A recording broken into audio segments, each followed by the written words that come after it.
Bienvenidos a Psicosalud, el espacio donde se encuentra el conocimiento y el bienestar, con la conducción de Verónica Jiménez y el apoyo de nuestros corresponsales internacionales. Descubrirás cómo mejorar la vida a través de la educación, la psicología y la salud, con soluciones claras y prácticas para toda la familia. Esto es Psicosalud, porque tu salud mental y tu bienestar son nuestra prioridad.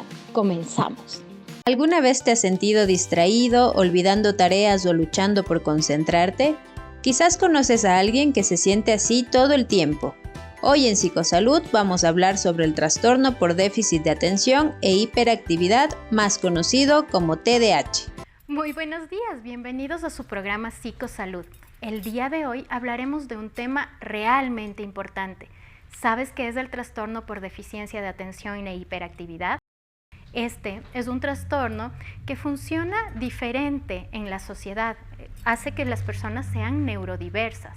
Hablamos de un funcionamiento completamente distinto del cerebro, donde existen dificultades en el procesamiento de algunas de las causas. Por ejemplo, cuando tenemos TDAH, podría haber falta de algunas sustancias como la neuroadrenalina, la dopamina o la serotonina. Pero además de esto, vamos a tener una conducta impulsiva, verborreica, terriblemente difícil de manejar cuando son muy pequeños, que puede generar dificultades en el ámbito escolar. A lo largo de la vida podría presentarse además impulsividad, agresividad, que nos pueden generar problemas con los compañeros de clase, y cuando estamos en la vida laboral vamos a encontrar un sinnúmero de dificultades y no vamos a encontrar el trabajo deseado o que se acople a nuestros pensamientos hiperacelerados. Cuando hablamos de TDAH estamos hablando de un trastorno del neurodesarrollo y queremos invitarte a que veas nuestro programa el día de hoy. Va a estar muy entretenido. Antes de iniciar, debemos agradecer nuestra presencia a Poliestudios, tu centro de formación y educación en línea en competencias para la psicología, la educación, la comunicación y la tecnología, con programas de formación profesional excelentes para ti, que son válidos para concursos de merecimiento, categorización y recategorización docente. Si eres psicólogo, vas a estar súper actualizado con Poliestudios. Llegamos también gracias a CETERAP, tu centro de terapia psicológica y atención a la diversidad y el neurodesarrollo. Gracias a ellos tendremos evaluaciones basadas en evidencia científica, estimulación magnética transcraneal, abordaje de autismo, TDAH, dificultades del aprendizaje y problemas familiares.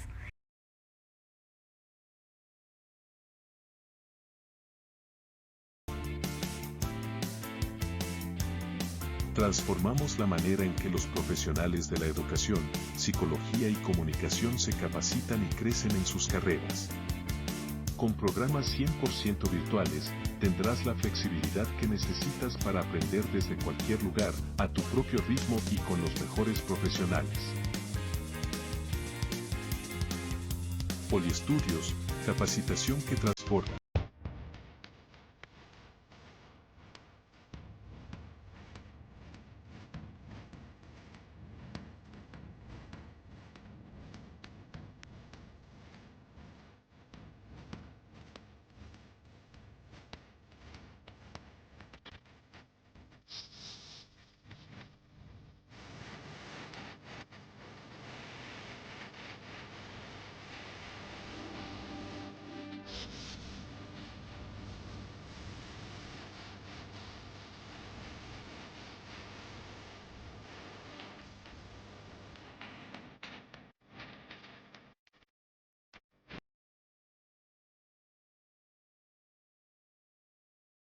Continuamos con más para seguir aprendiendo sobre el trastorno por deficiencia de atención e hiperactividad.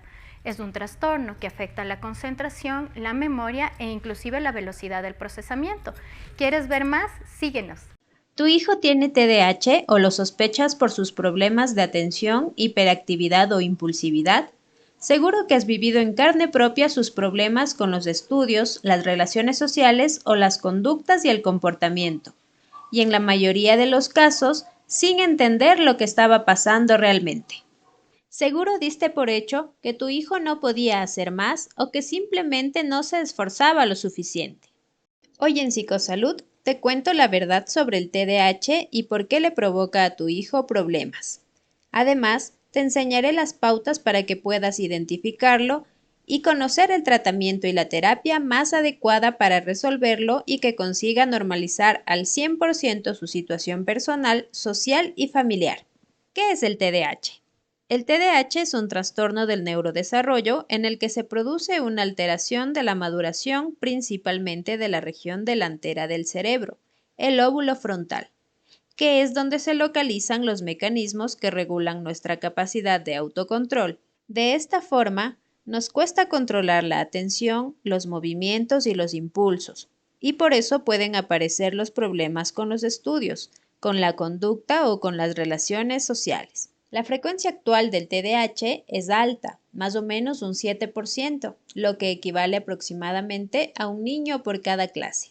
De hecho, junto con la dislexia y las altas capacidades, son las 3 causas más frecuentes de fracaso escolar. Por cierto, hay que dejar claro que eso de que el TDAH es un problema nuevo que está de moda y que todos los niños inquietos o despistados se está diagnosticando de eso es absolutamente falso. El TDAH siempre ha existido. El problema es que nunca se le ha prestado la atención que debería. Los niños que hoy en día se diagnostican con TDAH son a los que hace 20 años atrás se les decía simplemente que no valían para estudiar y tenían que acabar dejando los estudios. Aún en la actualidad, varios estudios realizados muestran cómo la mayoría de los niños con TDAH están aún sin diagnosticar. De hecho, 2 de cada 3 casos. Para aclarar más el panorama, hablemos sobre las causas del TDAH. Vamos a centrarnos en las 2 principales. Por un lado las genéticas y por otro lado las gestacionales. El 70% de los factores que predisponen a desarrollar problemas de atención o hiperactividad son genéticos. Tanto es así que más de la mitad de los niños con TDAH tienen algún padre con TDAH y más del 70% algún miembro de la familia con el mismo diagnóstico o síntomas parecidos, aunque no sean los padres. La conclusión que hay que sacar de esas cifras es que cuando hay alguien con TDAH en la familia, es conveniente valorar los casos sospechosos entre todos los miembros familiares directos. ¿Por qué ocurre esto? Pues bien, hay un grupo de genes encargados de la maduración de las zonas del cerebro responsables del control, de la atención, del movimiento y de los impulsos. De ese lóbulo frontal, si hay alteraciones en ellos, se transmiten de generación en generación y al final se transmite de esta forma el TDAH. Por otro lado, el 30% de los factores que predisponen este trastorno están relacionados con problemas durante el embarazo. Estos están asociados a inmadurez al nacimiento, como son prematuridad, bajo peso al nacer, el consumo de alcohol o tabaco durante el embarazo. Esto también favorece a esa inmadurez, alterando la maduración de las mismas zonas del cerebro que se alteran en el TDAH. Esta falta de madurez en el cerebro al nacer es uno de los factores que predisponen a tener problemas de aprendizaje cuando sean mayores. Los síntomas del TDAH se centran en la aparición de problemas de autocontrol de la atención, de los movimientos y de los impulsos, y esto provoca problemas en los estudios, en las relaciones sociales, en la conducta y el comportamiento. Los problemas de atención en el TDAH repercuten principalmente en el rendimiento académico, es decir, en la escuela es donde más necesidades de atención tienen los niños. Cualquier problema de concentración, allí es donde se va a notar por primera vez o de forma más significativa. Pero esto también puede repercutir en sus relaciones sociales, ya que si no es capaz de centrarse en una conversación en un grupo, procesa lento la información y no sigue el ritmo de sus compañeros, estos lo van a notar y muchas veces lo dejarán de lado, o el mismo niño se sentirá fuera de esa integración. Cuando aparecen problemas de impulsividad en el TDAH, el niño se muestra impulsivo, tiene poca paciencia, no tolera las frustraciones y por ende va a presentar rabietas o enfado. Cuando este tipo de dificultades o de poca tolerancia se dan con compañeros, ellos lo perciben de forma muy extraña y él mismo puede sentirse incómodo. Si esa inquietud, ese nerviosismo, esa falta de control del movimiento ocurre en la clase, puede hacer que el niño no pueda quedarse quieto en la silla, no mire en la pizarra, esté pendiente de todo y precisamente por eso no tenga un buen rendimiento. Si sientes que tu hijo tiene alguno de estos comportamientos, lo mejor es buscar el apoyo de un especialista. El TDAH no es una enfermedad, es un trastorno y con el diagnóstico correcto y el tratamiento adecuado puedes ayudarlo a llevar una vida plena. Uno de los tratamientos más efectivos para este trastorno es la estimulación magnética transcraneal. Es una técnica innovadora que ha mostrado beneficios prometedores en el tratamiento del TDAH. Al aplicar pulsos magnéticos en áreas específicas del cerebro, la EMT ayuda a mejorar la atención, reducir la impulsividad y estabilizar el estado de ánimo de personas con TDAH.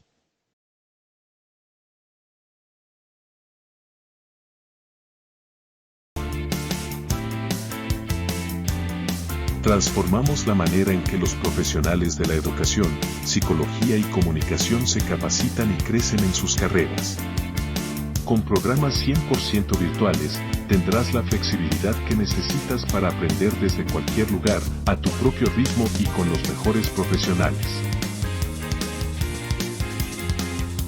Poliestudios, capacitación que transforma.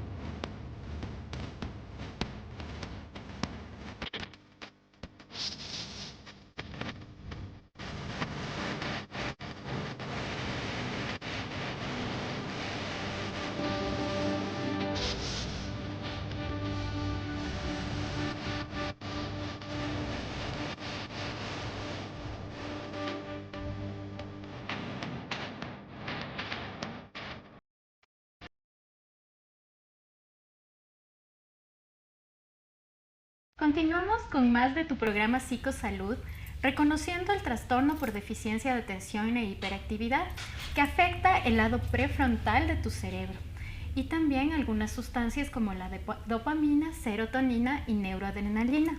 Y para esto tenemos una invitada muy especial. Es Stephanie Zumárraga, neuropsicóloga, psicóloga infantil y especialista en trastornos infanto-juveniles. Bienvenida, Steffi, a nuestro programa. ¿Cómo estás? Bien, Berito, muchas gracias. Te agradezco mucho la invitación y bueno, dispuesta a brindar la información que todos como padres y como educadores necesitamos sobre este trastorno que es muy importante informarnos y sobrellevar de una manera correcta. Steffi, querida, para nosotros es muy importante reconocer qué sucede cuando vemos a un niño muy inquieto, movedizo, impulsivo, que quizás se ha roto el brazo 2 o 3 veces, se ha lanzado de lugares donde parece no tener miedo. ¿Qué quiere decir esto? Bueno, todas esas sintomatologías, podríamos llamarlas así, o pautas que tenemos tanto los padres de familia como educadores, ¿no?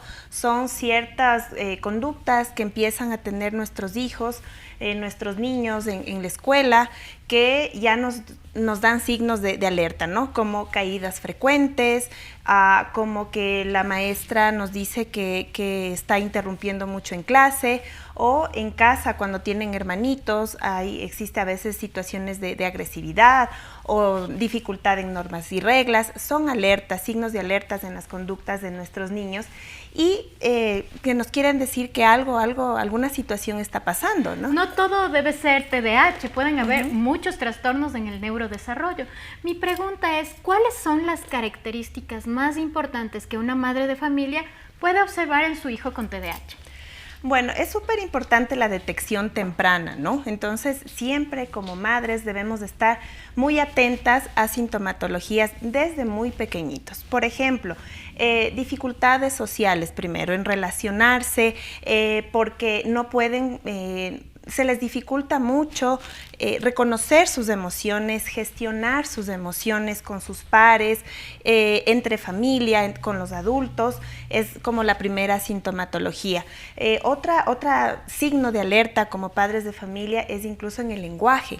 Hay muchas veces retraso del lenguaje. O son hiperverborreicos, están hablando mucho todo el tiempo, pero se pasan de una idea a la otra, conversan de una cosa y de otra, y hasta los padres pueden sentirse un tanto confundidos. Exacto, no existe una planificación, una organización en sus ideas, ¿no? Otro signo de alerta es ya cuando inician su etapa escolar, hay ya dificultades en aprendizaje de cosas muy básicas, muy pequeñas que los niños generalmente adquieren de manera pronta, como colores, números, empieza a haber dificultad en esas Recuerdo situaciones. un caso súper importante donde la madre de familia decía, estoy luchando todos los días para que mi hijo aprenda los números del 1 al 10. Entonces ha aprendido 1, 2, 3, pero no puede el 5 y el 7. Y siempre se equivoca y está contando, pero no logra hacerlo.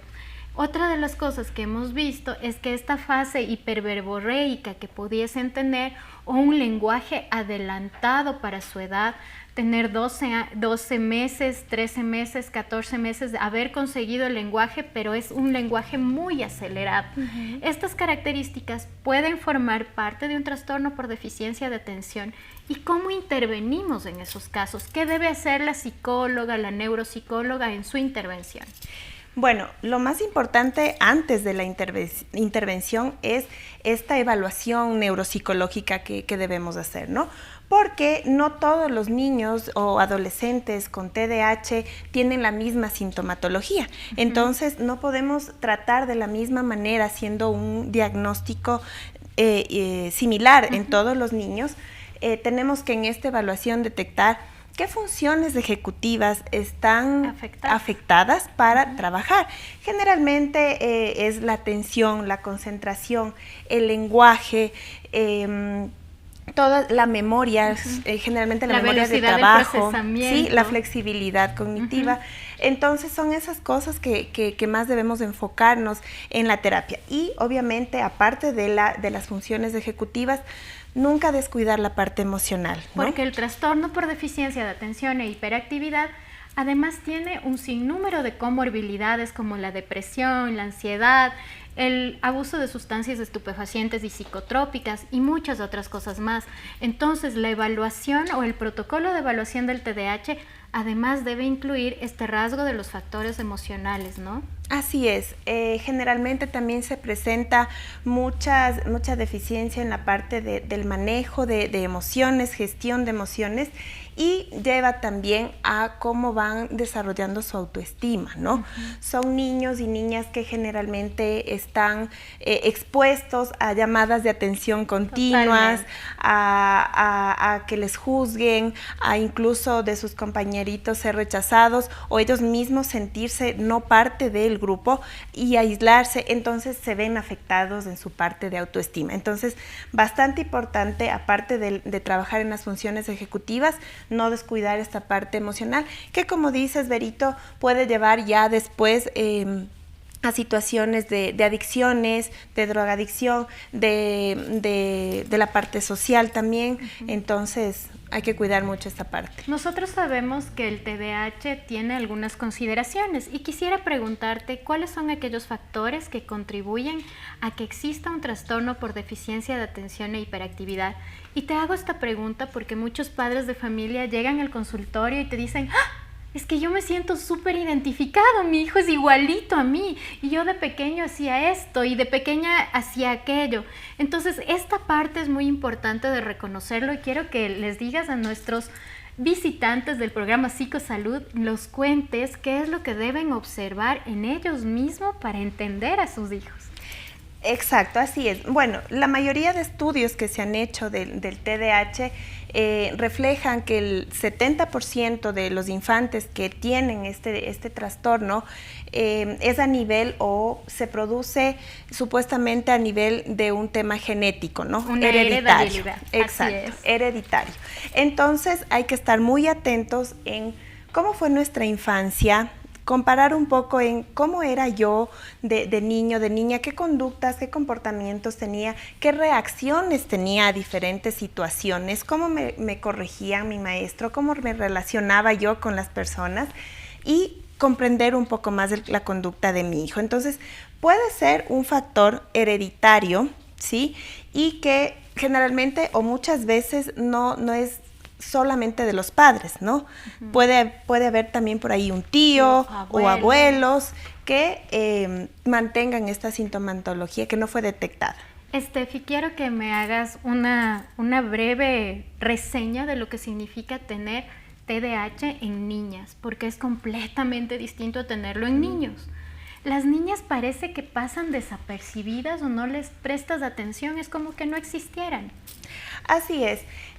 Bueno, hablando de estadísticas, en varones se genera más la parte hiperactiva, la parte de una hiperactividad motriz, pero en las niñas se genera más este tema de la parte atencional, ¿no? No vemos mucho esta hiperactividad motriz, que están moviéndose todo el tiempo, que no se pueden mantener en un lugar fijo, sino más bien un aislamiento emocional, se produce un poquito más se da a confundir también en una sintomatología de depresión infantil, pero en las niñas se presenta más esta parte atencional y que generalmente lo confundimos con otro tipo de situaciones. Estefi, ¿cómo podemos encontrarte? ¿Cómo podemos buscarte? ¿Cómo podemos tener un diagnóstico contigo? Bueno, nosotros trabajamos en el Centro Sentir, es un centro neuropsicológico en donde realizamos las evaluaciones neuropsicológicas para que sus hijos tengan esta apertura y esta oportunidad de ser diagnosticados de manera temprana con todas las baterías psicológicas, tanto emocionales como cognitivas, para tener un diagnóstico certero. Y obviamente después del diagnóstico siempre es importante la otra fase, ¿no? La parte terapéutica, que no incluye al niño aisladamente, sino a toda la familia. Muchísimas gracias, Estefi, por haber acudido a nuestra invitación. Y yo quiero recordarles a todos ustedes que el trastorno por deficiencia de atención y hiperactividad no solo es ser movedizo o inquieto, sino que esto va a afectar en algunos espacios de su vida. Cuando son pequeños, podría afectar, por ejemplo, cuando tienen malas notas, bajas calificaciones, una dificultad en su regulación emocional. También lo vamos a tener, por ejemplo, en la vida adolescente con dificultades con consumo problemático de alcohol o drogas. Puede estar sumada la depresión, la ansiedad, la conducta irritable, violenta, el oposicionismo desafiante o el negativismo desafiante. Y en la vida adulta podemos tener desregulaciones emocionales tanto en la parte laboral como en la parte de pareja. Por eso es muy importante y hemos decidido dedicar este espacio a hablar sobre el trastorno por deficiencia de atención e hiperactividad. Psicosalud llega gracias a CETERAP y desde CETERAP nos enviarán algunos tips muy importantes para abordar el trastorno por deficiencia de atención e hiperactividad con tu familia en el hogar. ¿Qué podemos hacer para ayudar a nuestros hijos, niños, niñas o adolescentes para superar este trastorno con pequeñas actividades de la vida diaria? Descúbrelo ahora. Hola a todos, soy Paula, psicopedagoga en CETERAP. Y hoy vengo a darles 10 tips sobre el manejo del TDAH en casa. Crea una rutina estructurada. Establece horarios claros para las actividades diarias, como comer, dormir, jugar y estudiar. Los niños con TDAH suelen beneficiarse de una estructura predecible. Divide las tareas en pasos pequeños. Las tareas largas o complejas pueden ser abrumadoras. Divide cada actividad en pasos más manejables, celebrando cada logro. Ofrece tiempos de descanso frecuentes. Los niños con TDAH se distraen fácilmente. Permíteles descansar cada 10 a 15 minutos, cuando hagan tareas, para ayudarles a recargar su concentración. Usa recordatorios visuales. Utiliza calendarios, tablas de tareas y listas de verificación para que pueda ver sus responsabilidades y mantener el enfoque en lo que debe hacer. Reduce las distracciones en el hogar. Crea un espacio tranquilo y libre de estímulos excesivos para estudiar o realizar tareas. Minimiza el ruido y las distracciones visuales. Refuerza positivamente, es decir, elogia sus logros y esfuerzos. No solo los resultados, el refuerzo positivo los motiva y les ayuda a desarrollar una autoestima saludable.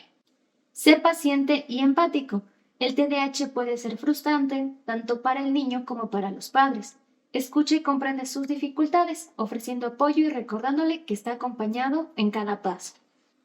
Enséñale habilidades de organización. Ayúdale a organizar su mochila, su escritorio o su cuarto. Esto lo familiariza con técnicas de organización y le da una sensación de control sobre su entorno. Fomenta el ejercicio físico. La actividad física ayuda a canalizar su energía y mejora su capacidad de concentración. Actividades como correr, andar, en bicicleta o bailar son excelentes opciones. Espero que estos consejos les sean útiles. Recordemos que con paciencia, amor y las herramientas adecuadas podemos ayudar a los niños con TDAH a alcanzar su máximo potencial. Gracias por acompañarnos y hasta la próxima. Hemos llegado al final de nuestro programa y ha sido maravilloso tenerte el día de hoy junto a nosotros, aprendiendo de temas muy importantes para tu entorno familiar. Y quiero recordarte que en nuestro próximo programa hablaremos de las dificultades conductuales que pueden presentar niños, niñas o adolescentes y cómo intervenir en casa y reconocer aquellos factores de riesgo que nos pueden impedir una vida saludable en el hogar. Continúa con nosotros en Psicosalud y recuerda seguirnos en todas nuestras redes sociales. Nos vemos pronto. Gracias por acompañarnos en Psicosalud. Te esperamos junto a la doctora Verónica Jiménez el próximo lunes para seguir tratando temas importantes para ti y toda tu familia.